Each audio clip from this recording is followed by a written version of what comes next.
অভিনেত্রী তানজিন তিশা সম্প্রতি একটি টক শোতে এসে নিজের ভবিষ্যৎ পরিকল্পনার কথা জানিয়ে বলেন, আমি মা হতে চাই।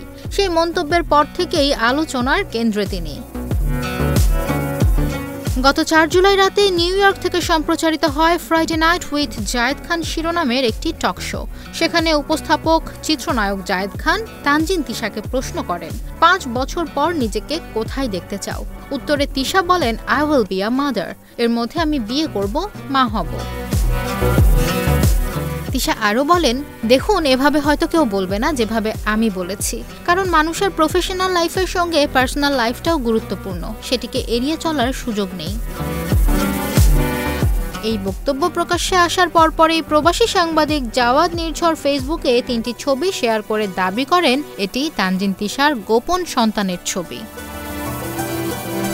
নিজের পোস্টে নির্ঝর লেখেন, সেলিব্রিটি হওয়ার পর মানুষ কি তার গর্ভের সন্তানকেও অস্বীকার করতে পারে? অভিনেত্রী তানজিন তিশা দাবি করেছেন তার আগের বিয়ের খবর এবং পুত্র সন্তানের খবরগুলো মিথ্যা।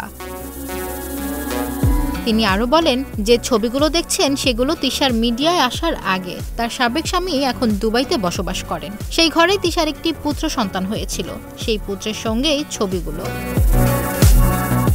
নির্ঝর দাবি করেন তিশার সেই পুত্র সন্তানটি এখন ঢাকায় তার দাদির সঙ্গে থাকে। তিশা টকশোতে মিথ্যা কথা বলেছেন।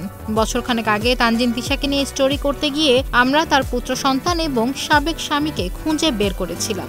তিশা, আপনি প্রমাণ করুন এই বাচ্চা আপনার ছিল না। সোশ্যাল মিডিয়ায় সেই পোস্ট ভাইরাল হতে সময় নেয়নি। মুহূর্তেই শুরু হয় আলোচনা সমালোচনা। ঘটনার প্রতিক্রিয়ায় তানজিন তিশা গতকাল রাত ৮টায় নিজের ফেসবুকে একটি পোস্ট দেন। সেখানে তিনি লেখেন, অসভ্যদের জন্য সুবর্ণ সুযোগ। যে অসভ্যরা আমার আদরের ভাগ্নে ভাগ্নিকে নিয়ে তোলা ছবি আমার লুকিয়ে রাখা সন্তান হিসেবে ভুঁইফোর অনলাইন পোর্টালে নিউজ করে $20 উপার্জনের জন্য, সেসব অসভ্যকে বলছি, এখন পর্যন্ত আমার লুকিয়ে রাখা যত বাচ্চা কাচ্চা আছে তাদের আমার কাছে পৌঁছে দিলে $20,000 ভিক্ষা দেব। যদি বাচ্চা কাচ্চাগুলোকে আমার কাছে পৌঁছাতে না পারিস তো নিজ গালে নিজ উদ্যোগে জুতা মার তালে তালে।